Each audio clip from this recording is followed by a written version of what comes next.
think that it is critical as an American to protest, to express your views on something. There are staples of movements, and I think marching is one of those staples.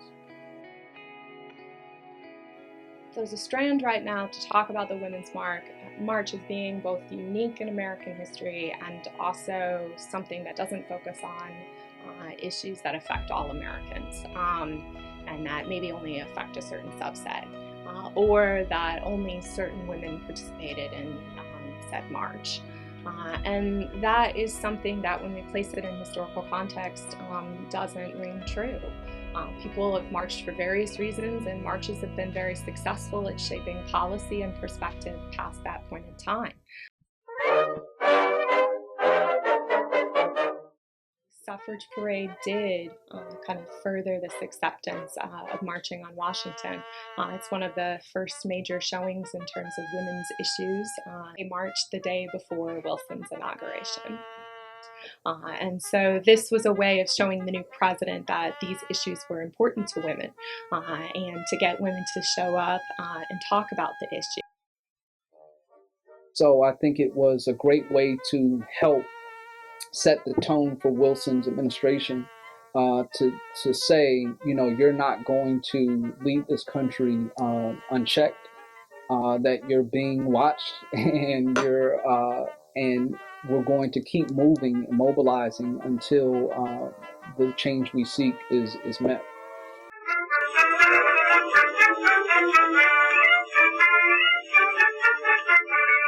Ideas of womanhood promoted by white elite women hadn't made room yet for Black women to be included in that conception of womanhood. And as a result, they, as people, as participants in the march, weren't included either. Many of those conceptions wouldn't make room for Black women, even in the 1960s and 1970s. So much so that Black women who tried to collaborate with white women on issues of political access and women's issues eventually decided to start their own organizations, and their own theoretical concept of what femininity and womanhood was, under sort of the frameworks of womanism or Black feminism. The suffrage march in the 20s was significant in making the statement about women's issues and women's right to vote, and their political access. But again, when we talk about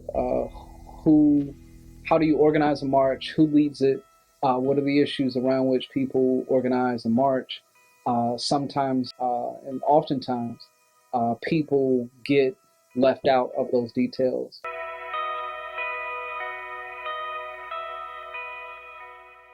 In the name of Allah, most gracious and most merciful, all praise is due to the God Most High.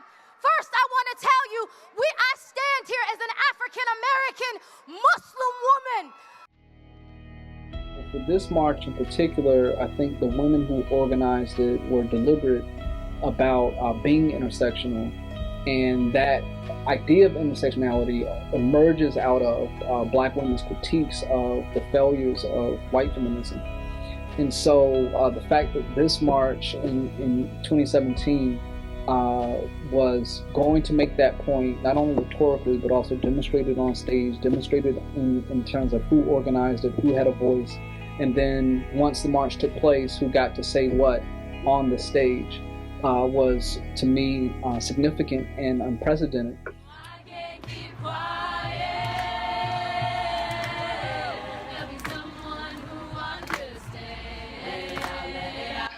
As women, we tend to be quieter about how we feel about different things.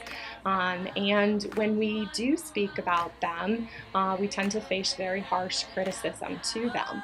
And I think that participating in marches is one of the ways to find support and solidarity as women to talk about issues that are very important right now.